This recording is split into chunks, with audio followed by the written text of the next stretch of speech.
నమస్కారం ఘంటారావానికి స్వాగతం. ముందుగా ప్రధానాంశాలు. విశాఖ జిల్లాలో ముక్కలై ఒడ్డుకు కొట్టుకొచ్చిన బోటు, ప్రాణాలతో బయటపడ్డ మత్స్యకారులు.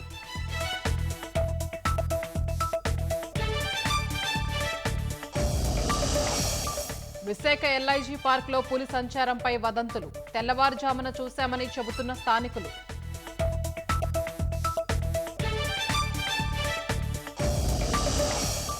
శాంతి భద్రతలపై మధ్యాహ్నం 3 గంటలకు శ్వేతపత్రం, వైసీపీ 5 ఏళ్ల అరాచకాల్ని వివరించనున్న సీఎం.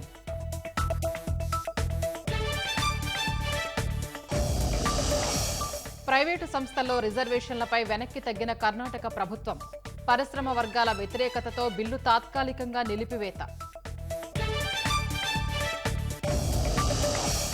పూరీలో నేడు మరోసారి తెరుచుకోనున్న రత్న భాండాగారం, అల్మారాలు, పెట్టెల్లోని ఆభరణాలు తరలించేందుకు ఏర్పాట్లు.